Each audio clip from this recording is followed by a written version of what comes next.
अब ये रिज्यूम का जो सवाल है, ये शुरुआत इसलिए है क्योंकि एक अच्छा आपका रिज्यूम होना चाहिए, और कभी भी कोई नौकरी आप अप्लाई करते हैं तो आपका रिज्यूम रिप्रेजेंट करता है एक नज़र में कि आप कैसे इंसान हैं, क्या पढ़ाई की हुई है आपने, क्या आपका एक्सपीरियंस है। तो इसका उत्तर है ए, शॉर्ट एंड प्रिसाइज। अब आते हैं एक्चुअल लिटरेसी पे।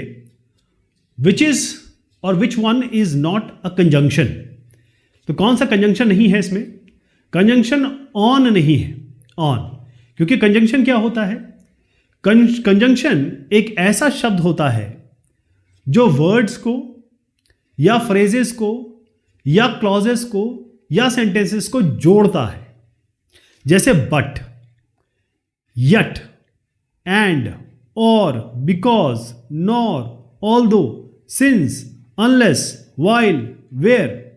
जैसा अगर इसका एग्जाम्पल देखें तो यहां पर है शी बॉट अ शर्ट। अब शी बॉट अ शर्ट एक अलग सेंटेंस है, और इसको हम ऐसे भी लिख सकते थे कि she bought a shirt and she bought a book. तो इन दोनों को जोड़ने के लिए हमने क्या किया? कंजंक्शन का यूज किया, एंड का। She bought a shirt and a book. तो कौन सा कंजंक्शन नहीं है? ऑन नहीं है। एंड, और, बट, ये तीनों है। Which one is not a benefit of role playing. Role playing का मतलब ये होता है किसी और का काम करना, किसी और का रोल इख्तियार करना। तो ध्यान रखिए, इसमें क्वेश्चन पूछा गया है नॉट अ बेनिफिट, तो इसका उत्तर है डेवलप्स बोर्डम। जब कोई एक काम कर रहा होता है और दूसरा आप उसका काम करें या आपका काम करें कुछ समय के लिए, तो इससे बोर्डम यानी आलस, या एक काम करते करते जब आप थोड़ा सा थक से जाते हैं या फिर आपको मोनोटोनस लगने लगता है, उसको डेवलप्स बोर्डम गलत है, क्योंकि ये बोर्डम को खत्म करता है, आलस को खत्म करता है। Which one is not a vowel. अब देखिए, आंसर है इसका एफ, मतलब सी है इसका आंसर। पहले वॉवल क्या होता है? अंग्रेजी में जो 26 हमारे लेटर्स हैं ए टू जेड में, इसमें कुछ कॉन्सोनेंट्स हैं और कुछ वॉवल्स हैं।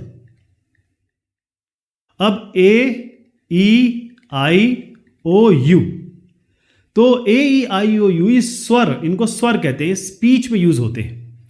जब आप बोलते हैं ना, तो य, अ, ए, ओ, यू ऐसे बोलते हैं ना, तो इसीलिए ए, ई, आई, ओ, यू ये स्वर आता है, तो इसलिए इनको वॉवल कहते हैं।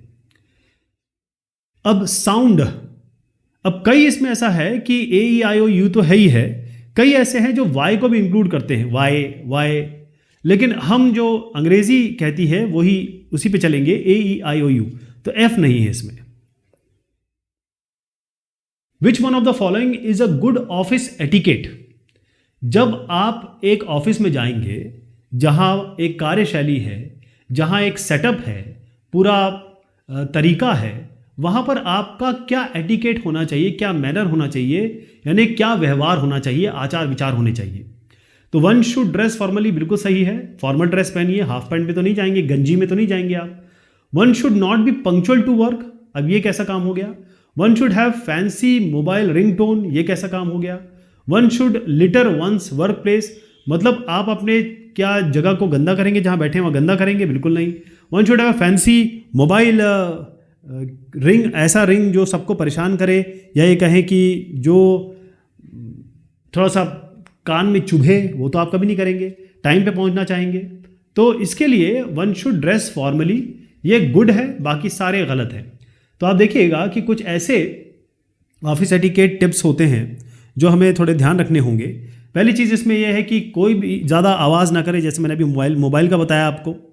कभी भी आप किसी की रिस्पेक्ट करना ना छोड़ें, चाहे बड़ा हो छोटा हो। अपना शरीर और अपनी बॉडी लैंग्वेज का ध्यान दीजिए।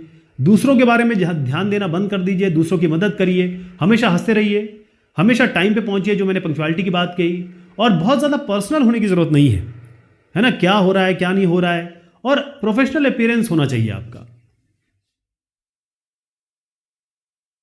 Word that is pronounced the same as another word but differs in meaning is called। मतलब ऐसे शब्द जो सुनने में तो एक जैसे लगते हैं, लेकिन उनकी जो मीनिंग होती है, व्याख्या होती है, वो अलग होती है। तो उनको हम क्या कहते हैं? उनको हम कहते हैं होमोफोन। क्या कहते हैं? होमोफोन। इसको देखिएगा, जैसे ये है break, I need a break, और यहां पर साइकिल का भी ब्रेक है, he stopped with a squeal of the breaks.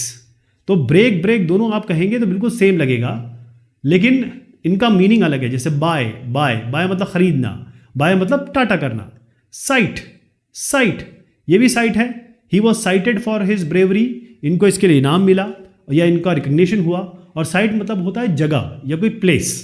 Seller, seller, seller क्या होगा कि भाई we don't use our coal cellar anymore. तो यहाँ पर आप कोल जलाते हैं जिस जगह पे ना, वहाँ से आग और गर्मी तापते हैं, उसको भी सेलर बोलते हैं। जो बेचता है उसको भी सेलर बोलते हैं। सीरियल देखिएगा, जो खाने का पदार्थ होता है, यहाँ सीरियल मतलब ये होता है जैसे सीरियल किलर, मतलब एक के बाद एक सिलसिलेवार। Course, course, course, the coarse sand was hot. Course मतलब होता है कि बड़ा जैसे धुरधुरा सा, एक तो फाइन होता है, थोड़ा मोटी मोटी सी जो होगी सैंड, वो आपकी कोर्स होगी। और यही कोर्स आप अगर आप कोई पाठ्यक्रम अपना रहे हैं तो उसे हम कोर्स कहेंगे। लेकिन आप देखेंगे कि ये जो दोनों शब्द हैं, बाएं हाथ पे दाएं हाथ पे, ये बोलने में एकदम सेम है। Rearrange the following set of words in meaningful sentence. तो कैसे बनाएंगे? Teacher school work she a s. So she worked as a school teacher, उसने स्कूल टीचर की तरह काम किया, तो बी सही है। बाकी आप अगर आप देखेंगे बाकी सारे गलत बन रहे हैं। The word that expresses a sudden and strong feeling is called. एकदम से कुछ हो गया तो आप कुछ बोलेंगे, आपके जबान से कुछ निकलेगा, तो वो उसको क्या कहेंगे आप? तो वो जो चीज़ होगी उसको कहते हैं इंटरजेक्शन। क्या कहते हैं? इंटरजेक्शन। तो इसका उत्तर क्या हुआ? देखिए, जैसे oh what a nice view, वाह क्या व्यू है, ओक, यक्स, ऊह, वाओ। तो ये वेल रियली, ये जो सब चीज़ें हैं, ये सरप्राइज हो या कोई आपका एकदम से इमोशन अपने आप आता है, उसको हम इंटरजेक्शन कहेंगे। When you greet higher officials such as teacher, instructor, supervisor, you should use। कई बार हमें टीचर पसंद नहीं आते हैं, हमारे पास हमारे इमोशन होते हैं, फीलिंग होते हैं, तो उससे, और हमारा मन मस्तिष्क भी बहुत सारी चीज़ कहता है, तो हम कई बार ऐसा होता है कि हम रिस्पेक्ट करना भूल जाते हैं, जबकि ये बहुत ही ज़रूरी चीज़ है। तो कभी भी कोई मिले, सबसे पहले आप उनको गुड मॉर्निंग कहेंगे, हेलो, हे, हाय। ये इनफॉर्मल तरीका है, जो भी आपसे सीनियर है उसको आप गुड मॉर्निंग, इज्जत से बात करेंगे, गुड मॉर्निंग, गुड इवनिंग, ये तीनों चीजें नहीं करेंगे। Which is a silent word in the word answer. Answer, आपने देखिए इसमें मैंने डब्ल्यू कहीं नहीं बोला है ना, तो इसमें डब्ल्यू जो है वो साइलेंट वर्ड है, ऐसा जो बोला नहीं जाता है। तो ऐसे कई सारे वर्ड है, अगर आप यहां देखें, जैसे एक एक एग्जांपल मैं आपको देता हूं। जैसे बी, हम बॉम्ब कहते हैं, बॉम्ब नहीं कहते। जैसे प्लमर कहते हैं हम, प्लम्बर नहीं कहते, प्लमर, प्लमर। साइलेंट टी, बुटचर नहीं कहते हम, कसाई को बुटचर नहीं कहते, बुचर कहते हैं। ऑफन, ऑफ्टन नहीं कहते। साइलेंट एच, देखिए मैकेनिक, मकैनिक नहीं कहते हम ना। स्कूल, स्कूल नहीं कहते। यहाँ while, while, W H, while, H नहीं आ रहा है इसमें। साइलेंट के, देखिए के एन एन एन ई ई, नी, इसमें के कहीं नहीं आ रहा है। जैसे डू यू नो, अब ये नो में के कहीं नहीं आ रहा, वरना कनो हो जाएगा ये। साइलेंट डब्ल्यू, जैसे टू, टी ओ, डब्ल्यू नहीं आ रहा है इसमें। Wrench, R E N C H से ही बन सकता है। Which one is a dos for discussion etiquette. जब कुछ लोग बैठे हो और आप डिस्कशन कर रहे हो, तो आपका क्या एटिकेट होना चाहिए?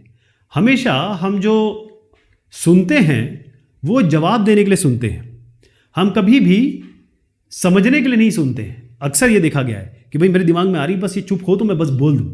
तो बस यही इसका है कि सबसे बढ़िया चीज़ है कि लिसन टू अदर्स, आप दूसरों को सुनिए।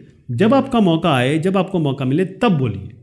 अपना टेम्पर लूज कर जाएंगे, गुस्सा कर जाएंगे, या कुछ भी इधर उधर की बोलने लगे कि मेरे चाचा के साथ ऐसा हुआ था, मेरे भतीजा के साथ ऐसा हुआ था, या गलत लैंग्वेज का यूज़ होंगे, अबे तुबे से बात करेंगे, तो ये गलत हो जाएगा। विच one is a don't of discussion etiquette. जब आप डिस्कशन कर रहे हो, कुछ लोग बैठे हों, आपस में कोई मीटिंग हो रही हो, तो आपको क्या करना चाहिए, क्या नहीं करना चाहिए। तो ये क्या नहीं करना चाहिए पूछा है। तो आप देख रहे हैं इसमें कौन सा है, आर्ग्यू अननेसेसरी। अगर मान लीजिए आप किसी से डिस्कशन कर रहे हैं और कोई बातचीत चल रही है, आप उनकी बात नहीं मान रहे हैं या आपकी बात नहीं मान रहे हैं, तो इस आर्ग्यूमेंट को आगे बढ़ाने से कोई फायदा नहीं, उसको वहीं पे खत्म कर दीजिए। विच one is a brain of computer. तो कंप्यूटर का ब्रेन क्या होता है, ये होता है सीपीयू, सेंट्रल प्रोसेसिंग यूनिट। अब आप देखिए यहां पर ब्रेन बना हुआ है, ये जो सीपीयू आप देख रहे हैं यही सारे काम करता है, यही प्रोसेसिंग के काम करता है। आपने देखा होगा जब कंप्यूटर खरीदते हैं तो आप देखेंगे इंटेल कोर i7 इनसाइड। तो i7 क्या है, प्रोसेसर है। Which one is a cardinal number. Cardinal number क्या हुआ, ये जो नंबर देख रहे हैं ये सारे रोमन है। कार्डिनल नंबर होता है जो गिनती का होता है, जैसे 10 हो गया। अब इस पे 2-3 सवाल और आएंगे तो आप समझ लीजिए। कुछ कार्डिनल नंबर होते हैं, ऑर्डिनल नंबर होते हैं और रोमन न्यूमरल्स होते हैं। जैसे आप 1 2 3 से बोलते चलते हैं आगे, 1 2 3 4 5 6 7 8 9 10 इस तरीके से बोलते हैं, तो आपका जो ये नंबर्स होते हैं इनको कार्डिनल नंबर कहते हैं कि ये गिनती वाले नंबर होते हैं। ऑर्डिनल नंबर होते हैं जैसे कोई फर्स्ट आया, सेकंड आया, थर्ड आया, 11th आया, तो 11 अलग है, लेकिन जैसे ही वो कहें कि कौन सी पोजीशन में आप आए, तो आप ये नहीं बोलेंगे कि मैं 11th पोजीशन पे आया, बोलेंगे भाई आई सिक्योर्ड 11th पोजीशन। तो वो ऑर्डिनल नंबर हो गया, ऑर्डर वाला, ऑर्डर के हिसाब से इसमें बनाया गया। कार्डिनल गिनती के लिए, ऑर्डिनल ऑर्डर के लिए और रोमन न्यूमरल ये 1 2 ये जो रोमन तरीके से आया है 1 2 3 इस तरीके से गिना जाता है। तो ये सारे आपको रोमन दिख रहे हैं। तो इसमें कार्डिनल नंबर क्या हुआ, 10। यहाँ ये विच one is the cardinal number आपको दिख रहा है 3, बाकी सारे रोमन है। तो इसका भी उत्तर क्लियर हो गया। विच one is a cardinal number, कौन सा कार्डिनल नंबर है इसमें, तो आप क्लियर है ये, क्योंकि ये रोमन नंबर है। और 10th और 1st ये आपके कौन से हो गया, ऑर्डिनल नंबर हो गया। विच one is an exclamatory sentence. Exclamatory sentence, तो एक्सक्लामेशन में क्या होता है कि आप कुछ सवाल नहीं पूछ रहे हैं, ना कोई सरप्राइज दे रहे हैं, लेकिन अब आप देखिए इसका मैं जब डेफिनेशन आपको दूंगा, what a beautiful house it is. तो यहां पर क्या हो रहा है कि यहां पर आप अपना इमोशन दिखा रहे हैं। कुछ आपके साथ ऐसा हुआ कि आपको उन शब्दों, अपने शब्दों में बयान करना है। आपने देखा था इंटरजेक्शन क्या था, ओह, या फिर ये कहे कंजंक्शन, इंटरजेक्शन का एग्जाम्पल देखा आपने। लेकिन यहां जो बात हो रही है वो है एक्सक्लामेशन की, यानी कि आप अपना, जैसे यहां पर कोई खुशी महसूस कर रहा है, ओ आई एम फ्री, तो ओ नहीं है इसमें, I am free, I treasure you, she actually one. तो यहां पर जो लाइन इन्होंने कही है उसके आगे एक्सक्लामेशन मार्क अगर लग जाए, मतलब ऐसी कोई चीज लगे जिससे आपका कोई एकदम से स्ट्रॉन्ग इमोशन या ये कहें कि मनस्थिति प्रस्तुत हो रही है, तो आप कहेंगे कि ये एक्सक्लामेटरी सेंटेंस की श्रेणी में आता है। Which one is an active voice. तो एक्टिव और पैसिव में क्या अंतर है, पहली चीज समझ लीजिए कि इसमें क्या उत्तर क्या है। Ram has pass the exam, अगर हम इसको यही कर देते कि एग्जाम इज और exam was passed by Ram, तो ये क्या हो जाता, आपका पैसिव वॉइस हो जाता। तो एक्टिव और पैसिव में अंतर यह है, आप देखें कि जो आदमी या चीज काम कर रही है उसके बारे में बताता है, यानी कि सब्जेक्ट होगा यहां पर जो काम कर रहा है, कौन सा काम कर रहा है वो यहां पर वर्ब में आएगा, और जो सब्जेक्ट परफॉर्म्स एक्शन किस पे कर रहा है, ऑब्जेक्ट पे कर रहा है। तो अना पेंटेड द हाउस, अना ने, अना आपका सब्जेक्ट हो गई, पेंटेड वर्ब हो गया, हाउस आपका ऑब्जेक्ट हो गया। तो अना painted the house, the teacher always answers the student question. तो टीचर सब्जेक्ट, स्टूडेंट आपका ऑब्जेक्ट, और आंसर्स हो गया आपका वर्ब। इसी तरीके से Ali posted the video online. यहां पर देखेंगे कि भाई किसने क्या किया है, कहने का मतलब ऑब्जेक्ट पहले आएगा, वर्ब वही रहेगा, और सब्जेक्ट चेंज हो जाएगा। मतलब जब सब्जेक्ट ऑब्जेक्ट पे काम करे और उसके बारे में बताया जाए, जैसे हाउस वॉज पेंटेड बाय एना, अगर यहां पर देखिए एना पेंटेड द हाउस, लेकिन हाउस को अगर हम पहले रख दें, एना को इधर कर दें, तो क्या बन जाएगा, the house was painted by Anna. इसी तरीके से लास्ट वाला लेते हैं, Ali posted the video online, so the video was posted by Ali, या the video was posted online by Ali. ये क्या हो गया, पैसिव वॉइस हो गया। Fill in the blanks with the correct future tense of verb we dash to the zoo after breakfast. तो breakfast के बाद मतलब ये फ्यूचर टेंस है, आगे की बात हो रही है, तो आप क्या बोलेंगे? वी विल गो, हम जाएंगे। वेंट तो हो गया, अभी आर गोइंग मतलब आप जस्ट जा रहे हैं, हैड गॉन मतलब जा चुके हैं, विल गो ही आपका फ्यूचर टेंस बता रहा है। Fill in the blanks with correct word, they dash good friends. अब गुड फ्रेंड्स आ गया है ना, ये एक से ज्यादा हो गए, तो आप यहां पर क्या डालेंगे? आर डालेंगे। दे इज गुड फ्रेंड, क्योंकि एक से ज्यादा हो गया तो आपको आर डालना पड़ेगा। दे एम तो कहीं नहीं आएगा। दे वॉज गुड फ्रेंड्स, बिल्कुल नहीं। दे आर, क्योंकि यहां पर नंबर ऑफ पीपल की बात हो रही है, या ये कहें कि प्लूरल से ऊपर की बात हो रही है।